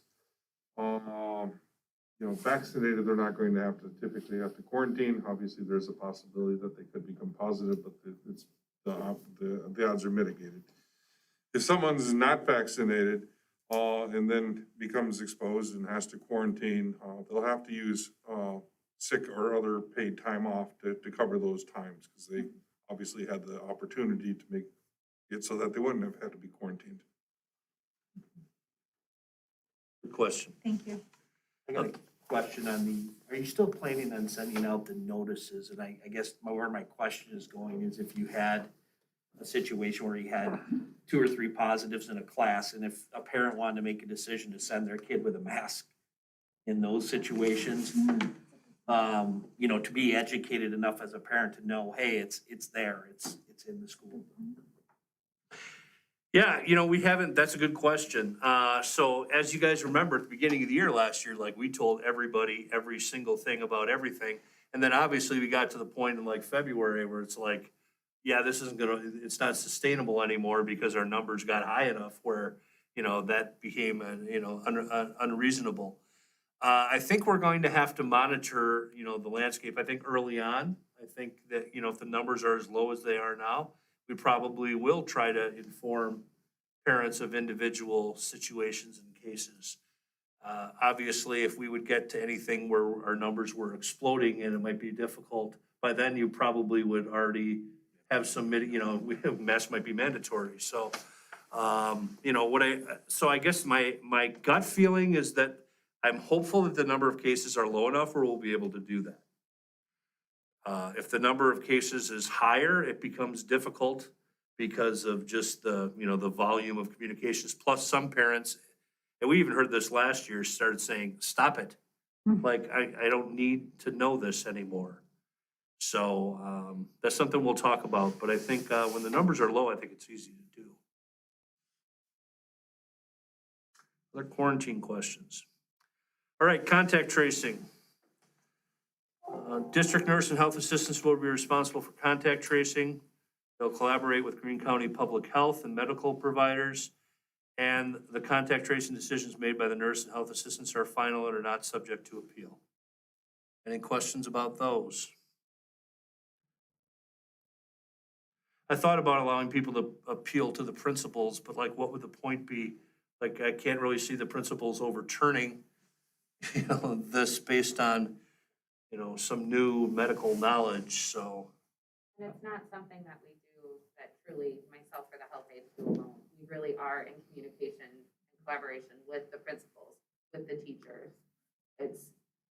We try to be very sure of what we're doing before we move ahead with making those phone calls. Any questions on contact tracing?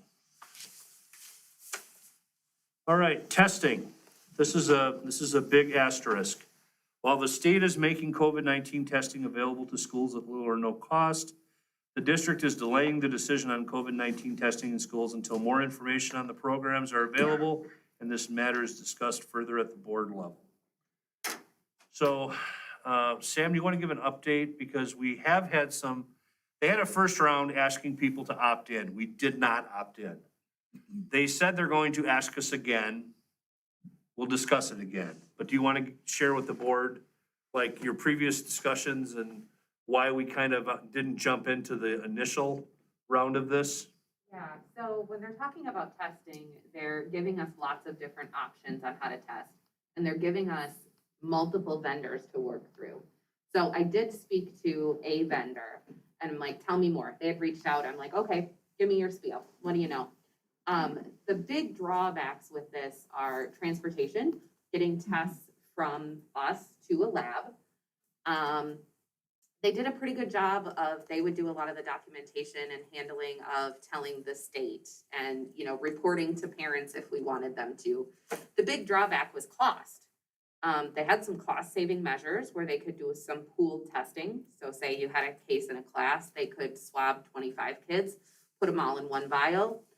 If that vial came back positive, then they would, fan out and test each swab individually. But the testing would run upwards of $100 each. Like, whoa, who's paying for that, friend? So that was kind of initially from a public health standpoint, I understand why screening is important. I have concerns about our families being willing to just screen randomly without a reason to. So initially cost was I don't know there. As they've come out with more information and it looks like they're hopeful to provide more of a financial assistance to these testing, it gets into the nitty-gritty. So at what point does testing make sense? So part of the problem is they can do the rapid testing, great. Then our problem is if you have a rapid, you have to have a PCR. And it just felt irresponsible to offer a rapid at a school level without the families having option readily accessible for a PCR. What's PCR? That's the send out one, the confirmatory. So they've also kind of mitigated that where they'll get it. They can get both of them at the same time. The labs are in general a less than 24-hour turnaround. Personally, I'm struggling with the when. Because the time to get these kids would be when I'm quarantining them. But I could tell if they've got it now, but I'm not gonna go to their home in 3 days and test them again. So I don't know. Well, and actually, the biggest concern I have is, and I've been told this by a number of families already, I'm just afraid there's families gonna say, you're not gonna test my child ever, Right. period, end of discussion. And then what are we gonna do? So that's my biggest concern, and don't get me wrong, I understand people have strong opinions about this stuff. But if we come up with a testing protocol, what are we gonna do when people say, I'm not doing it? And doesn't that pretty much end the, like, your protocol is only effective as your people's willingness to participate. And if we're not gonna have people agreeing to participate, what's our next step? So, right now, we're not making any decisions. I don't think we're gonna have a recommendation on the 26th of July yet. We might, have more information, but I don't think we'll have a recommendation yet. But right now, both Sam and I are somewhat reluctant to go down this road, but I'm open to thoughts that board members have on this, in this area. And really, testing today is different than testing we talked about last year when there was, a lot less availability and, I think now I would assume that there's still, gonna be testing going into the fall, right? So the community testing site is now, what is it, Mondays for a couple of hours out at the county. It's not quite as quote unquote accessible as it used to be. But I can't speak to what their plans are for the fall or if numbers were to increase. Of course, there's always the Monroe Clinic and people have found other places too when they needed to. Yeah, providers, medical providers, again, this time last year, medical providers couldn't even get tests.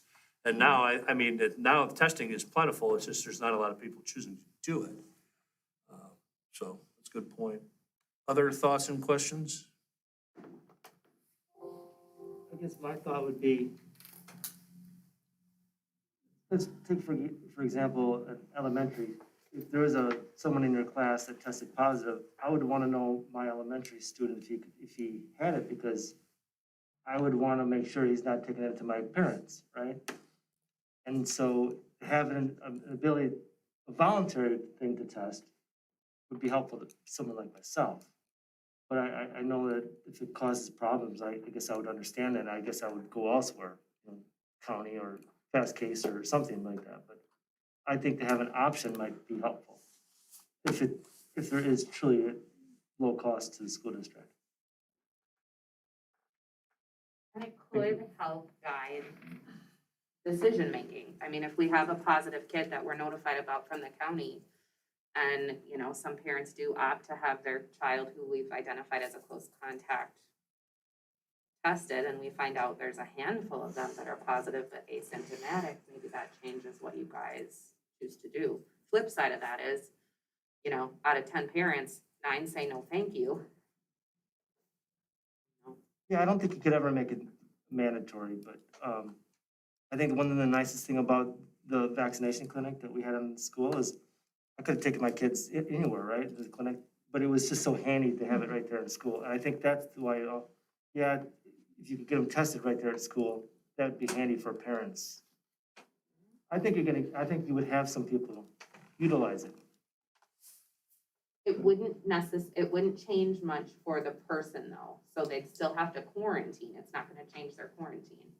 But the information is good for families, yes. But if someone in the class tested positive and they were close contacts, like an elementary kid, they would have to quarantine for 10 days, even if they got a negative test? Sure, because they could test positive day 2, day 3, day 4, and so on, so. But it could change what they decide to do for daycare purposes, because, a lot of the daycare centers in town and in home places chose to follow varying degrees of policies. Other questions about testing? Now, the county's only doing it Monday, you said, Mondays? I believe right now, yes. Like when school starts, if there's cases like that, would they be willing to test students if they want to go there? More than a Monday? You'd think that is an option or could be an option? I don't know. I'll be Then we very don't have frank, because it's not necessarily the health department employees conducting the testing. Or at least it hadn't been. Yeah, I mean, the reason that, I think, it's an excellent question, Cheryl, and I think the reason that the number of, we went from 3 days a week of testing down to 2, now we're down to 1, and the hours have been reduced, is because there's less cases. I think, it's very likely that if we had more cases, that we might have more testing available. But, yeah, it is difficult when it's only 1 day a week for a couple hours. And like Sam said, I don't think you can make it where you can just say, come get a test anytime. That's more of a medical provider thing, because then you always have trained medical staff present to make those decisions, so.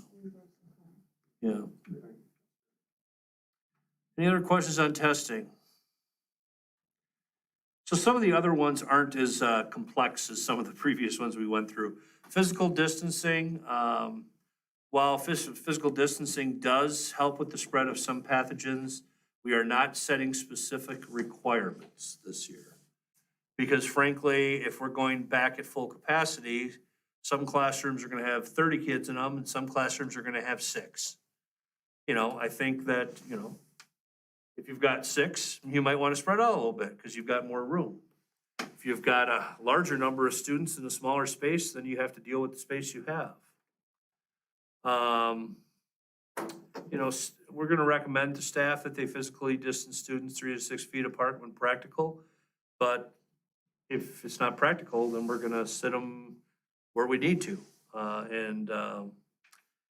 I think there are some classes where it's absolutely critical that students collaborate with one another. And I think there's some classes where it's not quite as necessary and students can be a little bit, more, cautious about who they interact with. And frankly, in some cases, they don't interact a lot during class because it's just not the way the class works. But we're not going to be setting specific guidelines on physical distancing other than what we have in place right here. Any thoughts on that?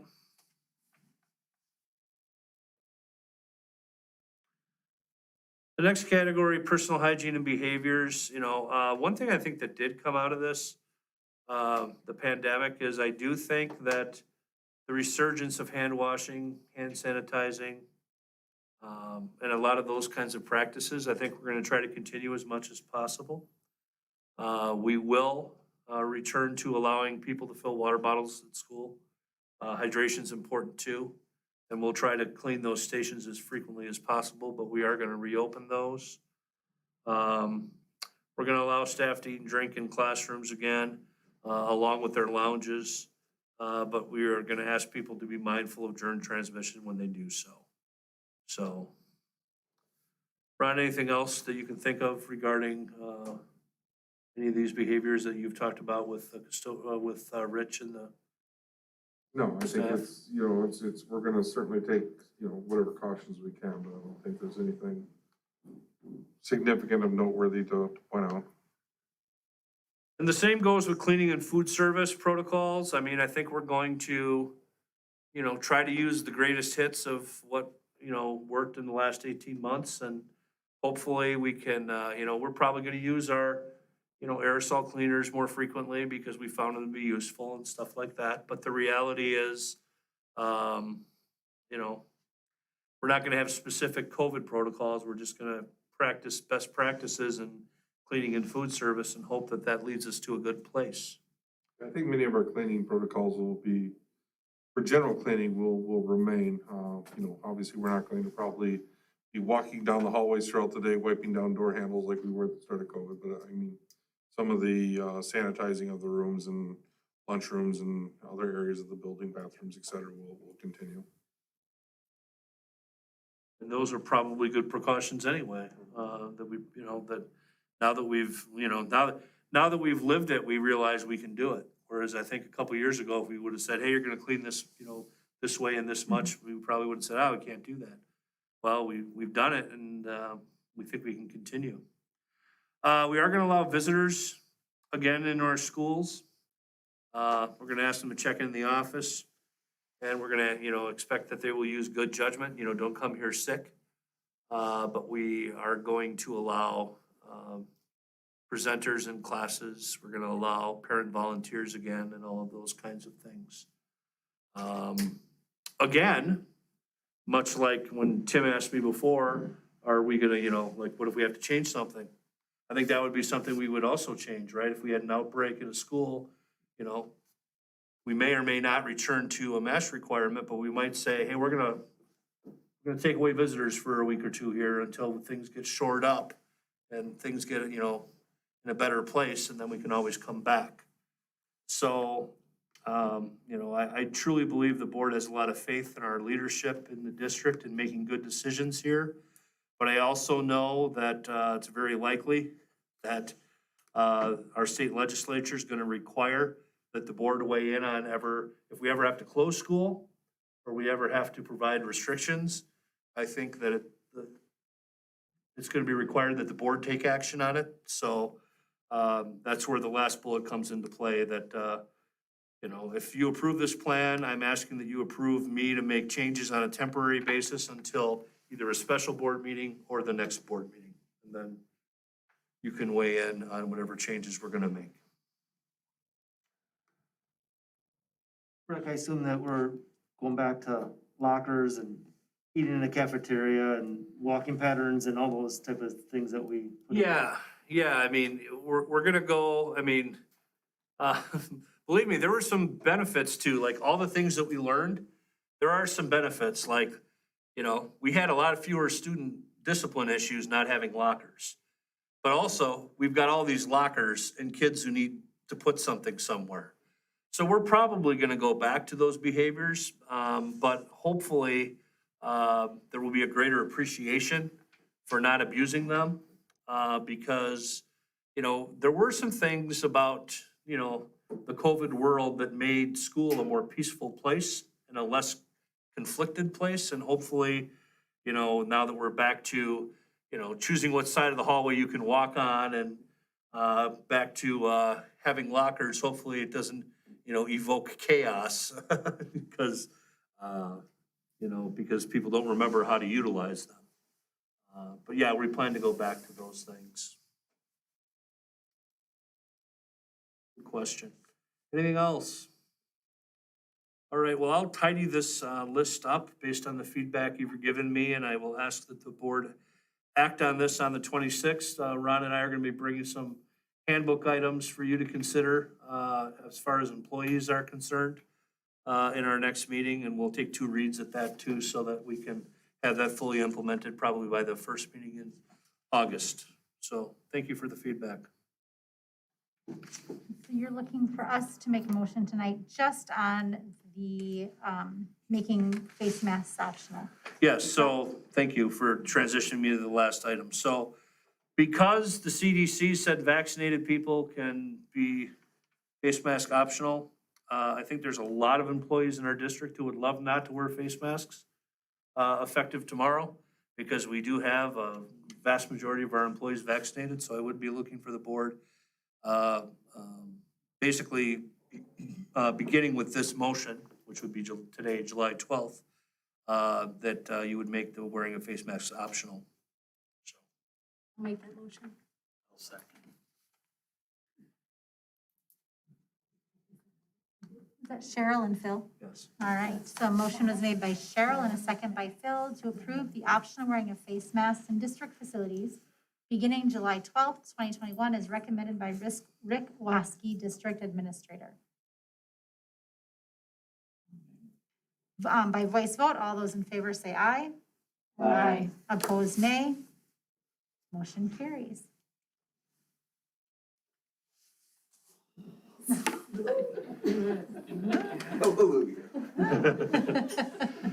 All right, we're gonna move on to the summer school update? Yes, the summer school update. Next item. All right, I provided a little bit of information at the last meeting. So I'll do a quick update, and then typically we come back in early September and give a full report on summer school. So right now, we have just a few things happening in July. We took most of July off, and did not run our normal second 3-week session. So we have most high school stuff going on. We have credit recovery, new credit classes, strength training, and then we've got math still going on for Park and Rec. In August, we are gonna run a 2-week program for select groups. We've got kindergarten through second grade students coming in. We've got about 80 students signed up for that. We used our recommendations that we gave for our regular 3-week June session, and then we invited H students as well to get them back in the mode of school. We also have middle school band happening in August. We've got 40 students signed up for that for transition for 5th to 6th grade. We've got a couple special ed groups happening, and then we've got swim lessons going on. So we've got a few things in August for those 2 weeks. Those are structured as half-day programs, and that will be it for summer school. And like I said, I'll come back in early September and provide a full update. Thank you. Todd, any questions about summer school? All right. Moving on to Northview, or North Side project update. All right, and Mr. Buss, the project manager for CG Schmidt, is joining us again this evening. So, Tony, I guess, did you want to start out with a little bit of kind of an overview of what's happened in the last 2 weeks, and then we'll transition to questions? Yep, absolutely. Thanks for the introduction. Is sitting here fine, Todd? Yep. Okay. So yeah, my name's Tony Buss, project manager for those of you that didn't hear me last time. I'm in charge of or responsible for all the construction activity. Like Rick had mentioned the last time I talked, was the majority of the work with the referendum is actually going to be taking place next summer with the HVAC overhaul and new ceilings and new fire protection system. So I'm going to be focusing on bathrooms and exterior work for this summer. Going through the bathrooms first, just a reminder, there's 4 sets of bathrooms, 1 on each wing of the building, and we're starting on the west wing and going clockwise and finishing up on the south wing. So last time I talked, we were just finishing up removing the concrete floors in the last of the 4 sets, and we started underground plumbing. So since then, we have completed the underground plumbing for all the drainage piping as of today in all 4 rooms. Concrete slabs have been poured back in 2 of the 4 rooms. The 3rd will be tomorrow. Steel stud wall framing has begun in last week, and 2 of the restrooms, or 2 sets, are completed as of now. And the door frames are set as well. In-wall rough-ins, so that's all the in-wall piping for plumbing and electrical, all that has started as of this week. Last week or 2 weeks ago now, we installed the new water meter, switched over to feeding the building off of the new water source. So that's been completed.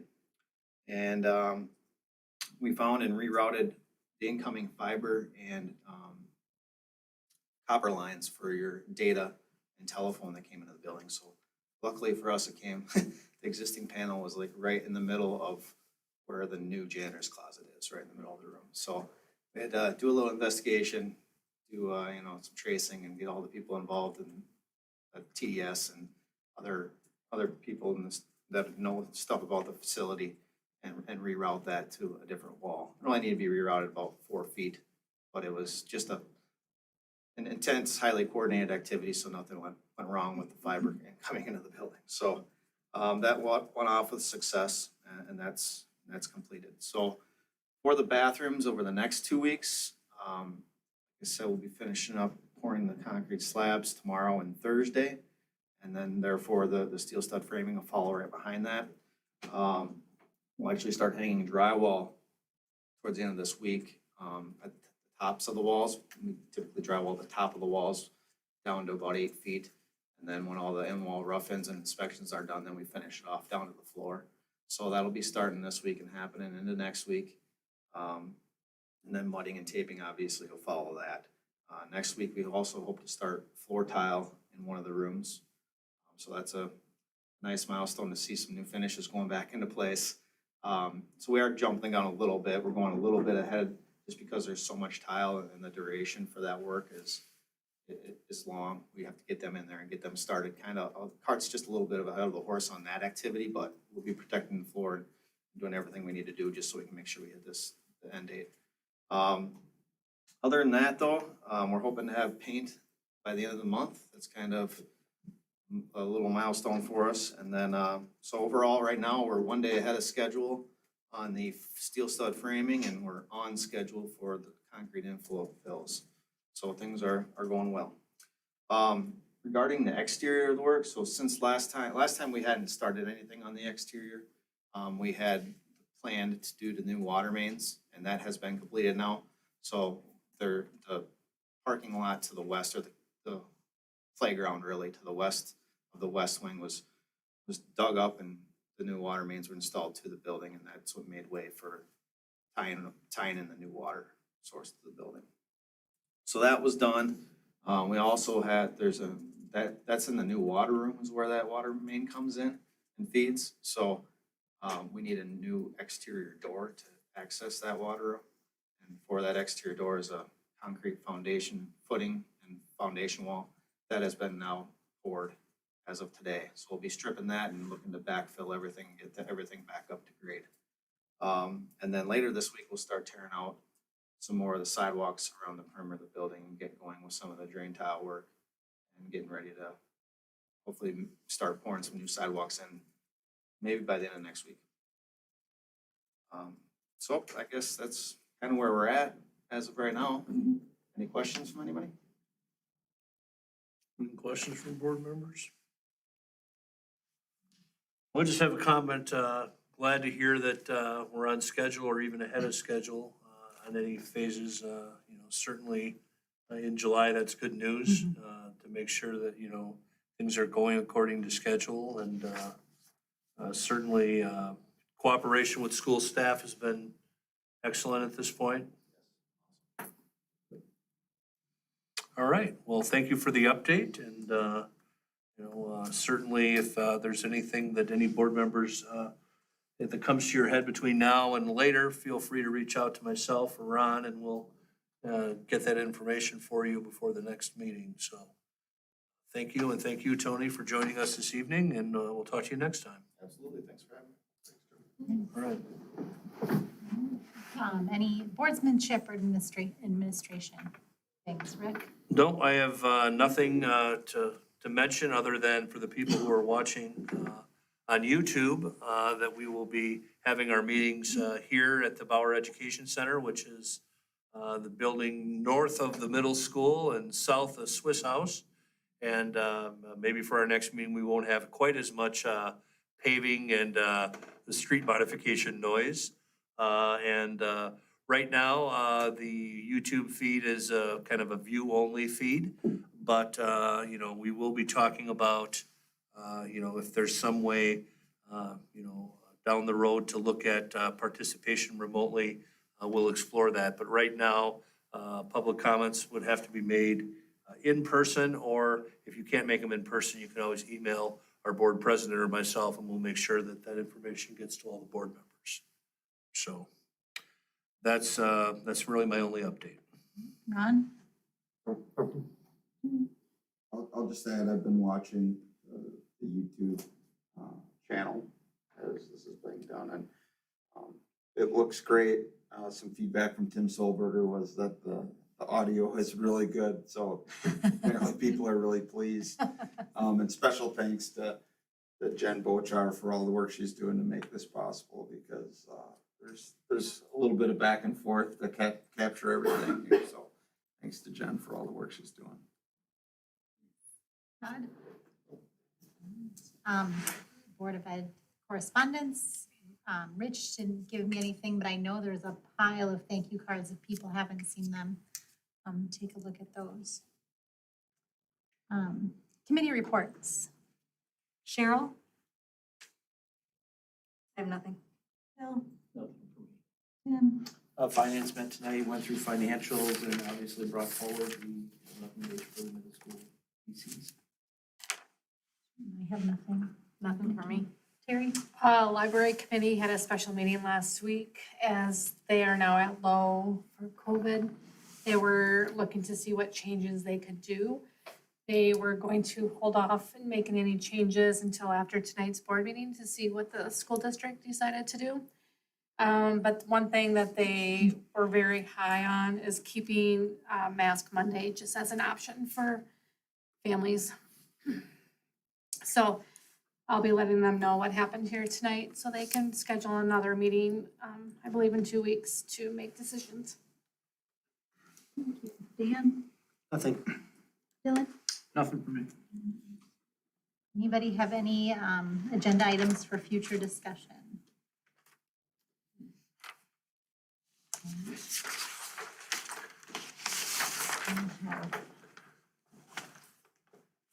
Andrew's nothing tonight. 5 minutes for the press. Any other questions? One final motion? So moved. Second. Motion made by Nikki, seconded by Dan at 9:01. We have 9:01. Motion is made by Nikki, seconded by Dan to adjourn. All those in favor say aye. Aye. Opposed nay. We are adjourned.